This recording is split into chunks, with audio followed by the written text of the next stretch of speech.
Bonjour à toutes et à tous, je suis ravi de vous retrouver pour ce quatrième épisode du temps d'un clic, qui sera consacré à un point qui est, je pense, important en pratique, qui est la détermination du régime applicable en présence de plus-value sur session de titre. Donc je m'explique, hein, enfin vous le verrez tout à l'heure, mais on peut avoir plusieurs qualifications possibles. Et donc l'objectif de cette vidéo, ça sera tout simplement de vous donner quelques clés pour essayer, je dirais, de déterminer le bon régime applicable. Alors, simplement, avant de rentrer un petit peu plus dans le vif du sujet, une toute petite présentation rapide du site lesformulesdupatrimoine.fr. Donc, le site lesformulesdupatrimoine.fr, qu'est-ce que c'est? C'est un site d'actualité en matière juridique et fiscale, tourné sur la matière patrimoniale. Vous trouverez sur le site plusieurs éléments, des fiches techniques, vous trouverez des vidéos, donc notamment comme celle du tour d'un clic qui est remise systématiquement sur le site. Vous trouverez également des vidéos techniques plus poussées qui sont réservées à nos abonnés.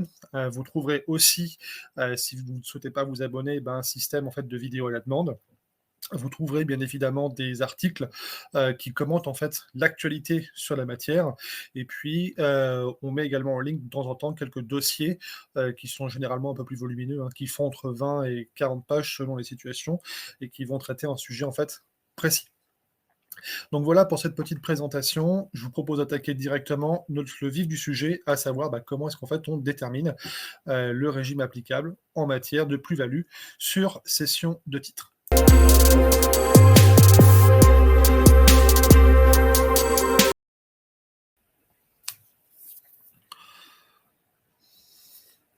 Alors, quand on parle de détermination du régime des plus-values sur titre, ce qu'il faut savoir, c'est qu'en fait, en pratique, vous pouvez avoir plusieurs qualifications possibles et voire même parfois, on peut avoir des qualifications différentes, alors même qu'on est en présence d'une même société, mais chaque associé peut avoir un régime différent qui est susceptible de s'appliquer.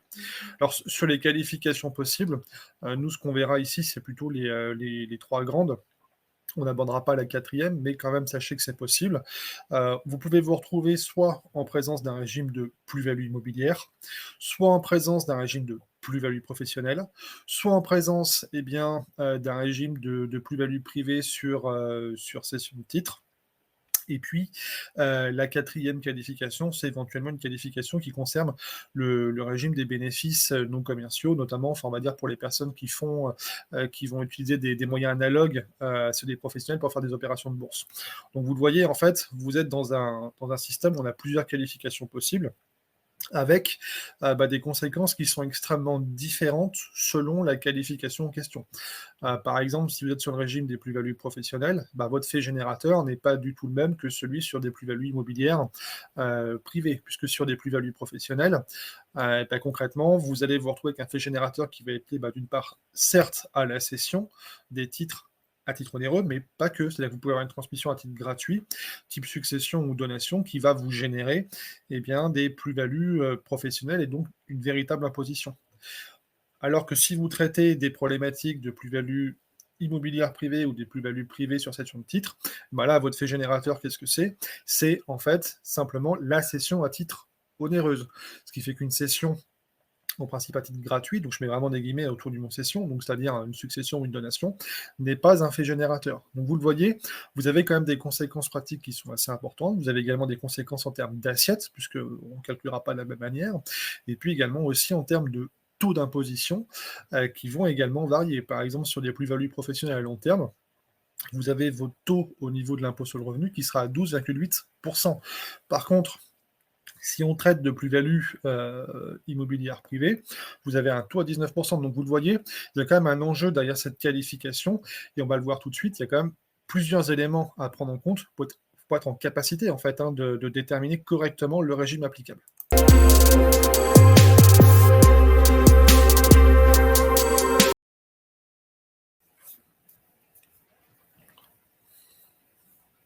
Alors c'est ce que je vous disais, hein, les conséquences de cette qualification sont potentiellement importantes.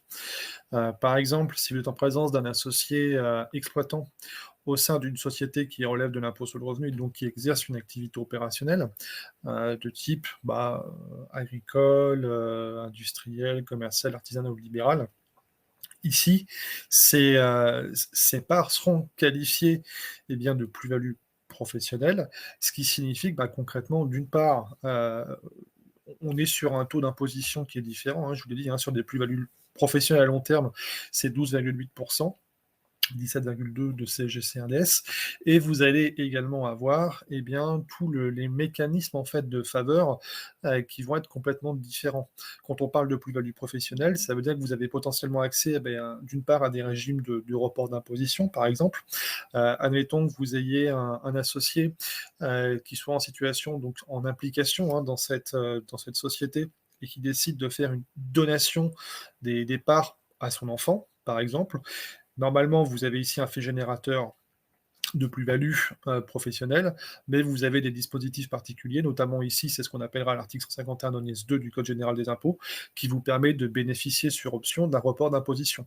Vous avez également la possibilité d'aller chercher des régimes d'exonération, type 151 septies, qui est le régime d'exonération en fonction du chiffre d'affaires. Par exemple, en matière agricole, dès lors que vous avez une moyenne de CA sur les 2 dernières années, enfin je caricature, hein, mais c'est un peu l'idée, qui est inférieure à 250 000 euros, vous êtes en exonération. À l'inverse, quand on est sur des régimes de plus-value privés sur cession de titres, là, vous n'avez pas du tout les mêmes régimes qui vont s'appliquer. D'une part, vos taux d'imposition, hein, vous le savez, maintenant, on est sur le système du PFU sur ce type de situation. Donc une imposition globale à un taux de 30% avec une option possible pour le régime du barème progressif. Et on peut aller chercher, eh bien, selon les cas, des régimes d'abattement, soit des abattements de droit commun qui vont jusqu'à 65%, voire on peut aller chercher des abattements renforcés. Donc vous le voyez, véritablement, cette qualification, elle a un enjeu qui est extrêmement important, puisque, encore une fois, je vous le redis, hein, vous allez avoir tout un tas d'éléments qui vont être différents, que ce soit l'assiette, que ce soit le taux d'imposition, voire également le mécanisme de faveur. Et on pourrait également éventuellement aborder des problématiques au niveau du recouvrement de l'impôt. Donc vous le voyez, c'est vraiment extrêmement large en termes d'impact. Donc il ne faut pas se tromper, très clairement.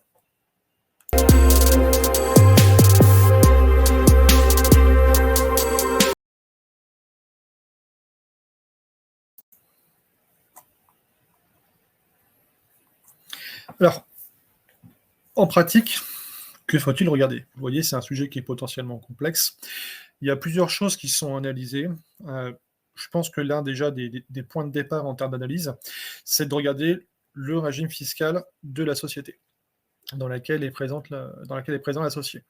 Si vous avez une société qui enlève du régime de l'impôt sur les sociétés, normalement, il y a de grandes chances que vous tombiez sur un régime de plus-value privée sur cession de titres.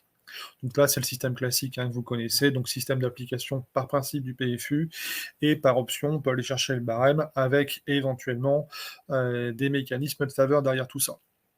Vous avez, si vous êtes plutôt maintenant sur des structures qui relèvent de l'impôt sur le revenu, là, il y a plusieurs choses qui sont à regarder. D'une part, il faut regarder si la structure est à prépondérance immobilière.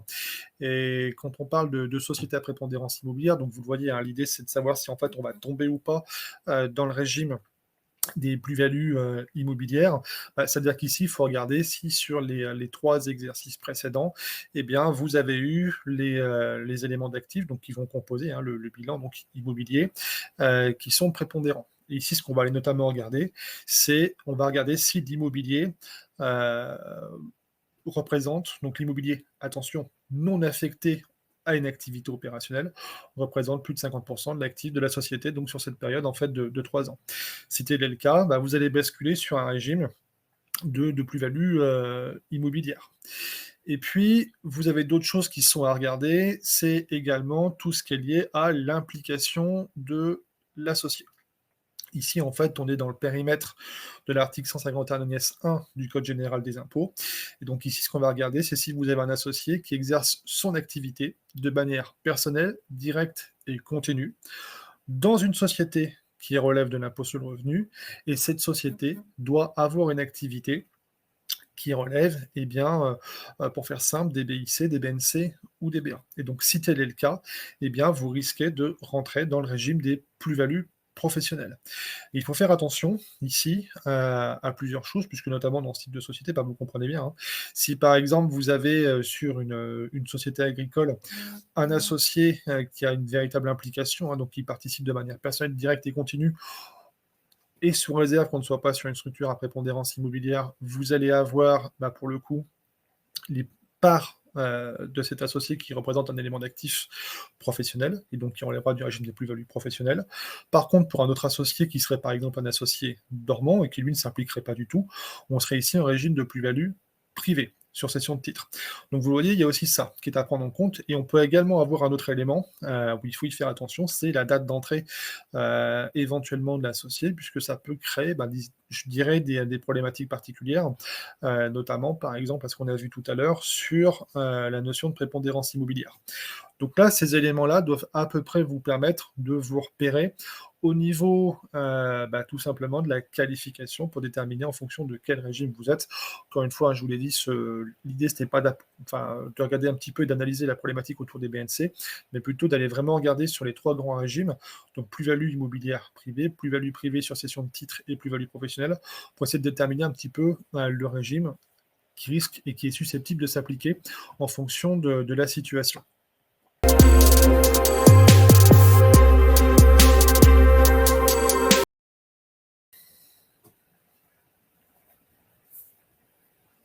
Alors enfin, et pour terminer cet épisode du temps d'un clic, je vous propose, on va dire un petit logigramme. Donc vous voyez, il n'est pas très compliqué, hein. L'idée étant vraiment d'essayer d'intégrer la problématique des plus-values immobilières privées, la problématique des plus-values professionnelles et la problématique des plus-values privées sur cession de titres. Et en fonction d'un certain nombre de questions qui sont à se poser, qui sont celles en fait qu'on vient de voir précédemment, l'idée c'est d'aller essayer d'appliquer le bon régime, sachant que c'est ce que je vous ai dit, hein, le logigramme n'intègre pas certaines problématiques, comme notamment par exemple tout ce qui traite des BNC. L'idée étant plutôt d'être assez généraliste sur ces problématiques-là. Alors j'en ai terminé pour cette présentation. J'espère qu'elle vous aura plu. Je pense qu'on va en faire d'autres, notamment sur le régime des plus-values professionnelles, en essayant de rester un peu succinct sur le sujet. N'hésitez pas à aller regarder les autres épisodes du temps d'un clic. Également, n'hésitez pas à aller regarder les infographies et les fiches pratiques qu'on a pu publier sur ce sujet, notamment celle qui est relative à la notion d'associé, je mettrai des guillemets autour, associé exploitant. Et puis encore une fois, n'hésitez pas à vous balader sur le site des fourmis du patrimoine, puis nous dire si ça vous va, si ça ne vous va pas. Également, n'hésitez pas à nous faire un retour sur cette vidéo, nous dire si c'est quelque chose qui vous plaît, si ça vous plaît, si ça ne vous plaît pas également. L'idée étant toujours pareil, de rester constructif de façon à ce qu'on puisse s'adapter à vos besoins. Pour ma part, j'en ai fini. Je vous remercie pour votre écoute. Et puis je vous dis à la prochaine, donc pour un prochain numéro du temps d'un clic. Passez une bonne journée à toutes et à tous. Allez, au revoir.